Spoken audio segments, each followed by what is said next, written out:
A new regime has taken over in Lincoln, Nebraska, but can Matt Rhule return the Huskers to the glory of the 1990s? After performing well below expectations in 2022, posting a 4-8 record, the goal for Cornhusker fans in 2023 should be a bowl game at best. A team that finished 102nd in the nation in points per game has brought in Georgia Tech quarterback Jeff Sims to compete with Casey Thompson for the starting job. Matt Rhule's focused on bolstering the offense and defensive line, bringing in 16 total linemen in 2023 recruiting class.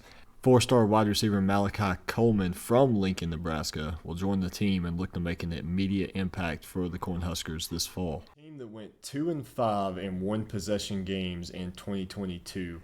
Like I said at the beginning of the video, under a new regime, Matt Rhule, coming from the Carolina Panthers, are looking to basically return the Cornhuskers to the glory that was the 1990s when they bagged 3 national championships. Is it going to be a tough road to get there? Absolutely. If you look at their schedule, you have Minnesota to open the season on a Thursday night on the road. That one's going to be tough. I'm curious to see if Casey Thompson or Jeff Sims will be the starting quarterback in that one. You're taking a look at some practice footage from this spring. Shout out to Husker Online. They posted this on their YouTube channel. So you can go check this out there and some other Nebraska content. But following Minnesota, you have Colorado on the road as well. That's immediately the following week. You do have a 9-day break, though. Maybe that'll help you out just a little bit. Then later on down the road, you have Michigan at home on September 30th. So those will be your 3, in my opinion, those 3 toughest games. And if you can come out of that at 4-1 or 3-2, you're going to have an above expectation season. Last year, they really didn't do well in the expectation category. Failed, just flat out failed.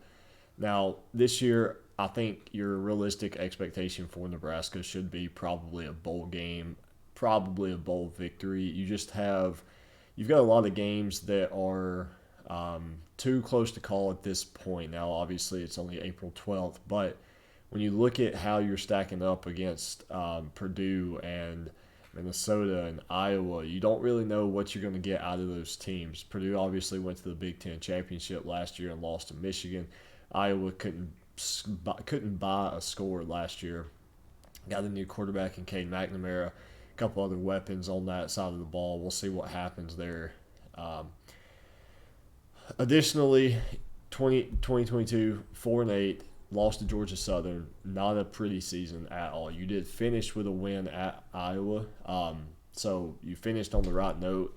The main problem I see for Nebraska is you finished 102nd in points per game, averaging, I believe it was 22.6. That's not going to get it done. It may get it done in the Big Ten, but it's not going to get it done in the grand scheme of things when you're, I guess this year, not really shooting for top 4, but next year all you have to be is top 10 or win your conference and you're in. So that's the goal going forward. You have the number 24 portal class.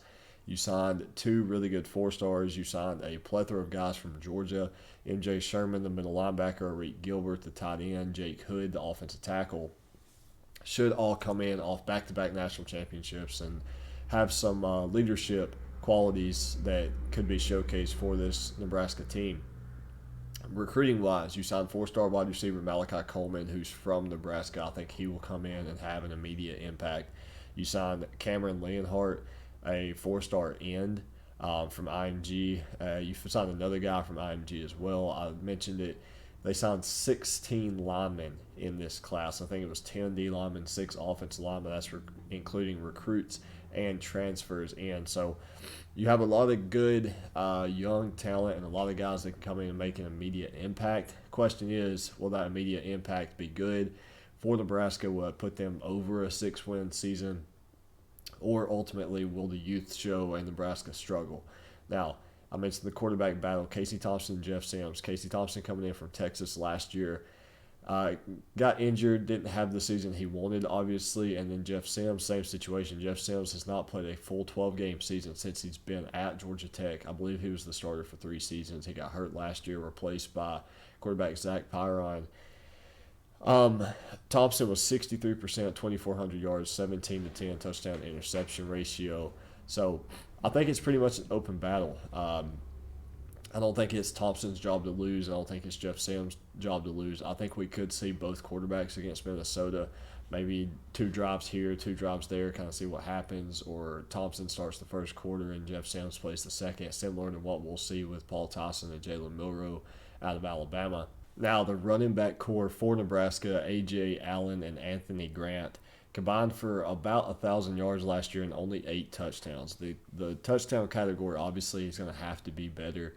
1,000 yards on the ground from your leading 2 rushers is not ideal.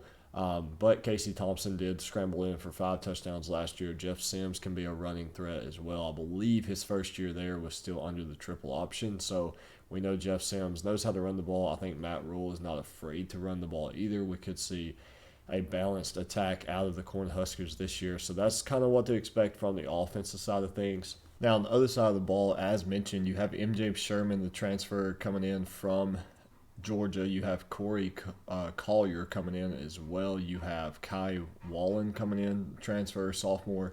You have Elijah Judy, the Texas A&M transfer. You have Chief Borders, the Florida outside linebacker transfer. This is a team that I'm counting only 3 or 4 transfers on the defensive side compared to the offensive side, where you have over half the offense. I think 8 out of the projected starting 11 are transfers. Pretty tale of 2 halves, if you will. Transfers are ultimately the key to success in the college football these days because you have so much experience that comes with it. You don't have to wait to develop players. You can have them come in, they're immediately eligible, and they can make an immediate impact. That's the biggest key for going forward for Nebraska. As mentioned earlier, you open with Minnesota and Colorado back-to-back. Then you have 2 should-be free wins with Northern Illinois and Louisiana Tech. Then you get a real test, Michigan at home. I don't want to say Michigan's on the upset alert, but I do want to say that if you win that one, that could potentially swing the season for Nebraska. After that, you go on the road to Illinois, followed by a revenge game against Northwestern, who embarrassed you last year in Ireland. Then you go to the defending Big Ten West champions Purdue, at Michigan State, who struggled tremendously last year. We saw a drop-off from 2021 to 2022.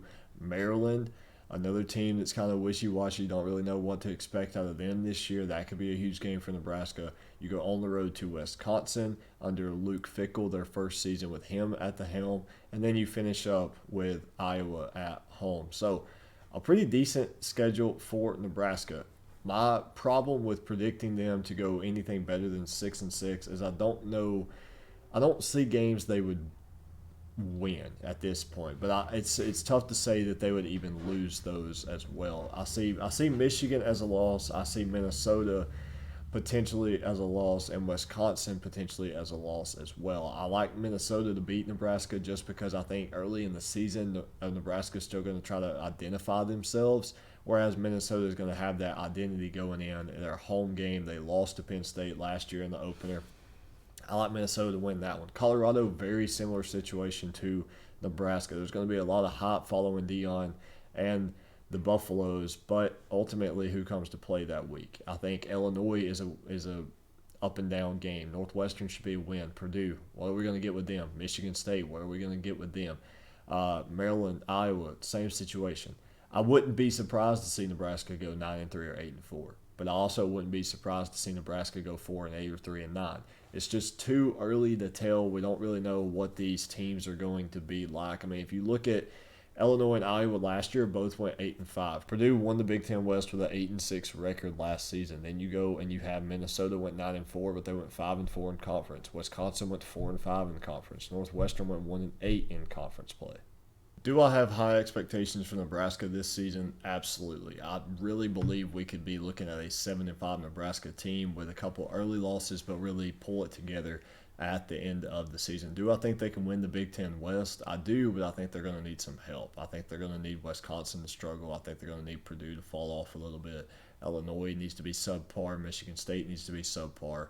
I think it can happen. I think there's a really good chance the Big Ten West is not as strongly touted as the Big Ten East, with Michigan, Ohio State, and Penn State all pretty much coming for each other's throat, with 2 of them probably going to make the college football playoff. Big Ten West is up in the air for anyone to take. Question is, will Nebraska take advantage of it?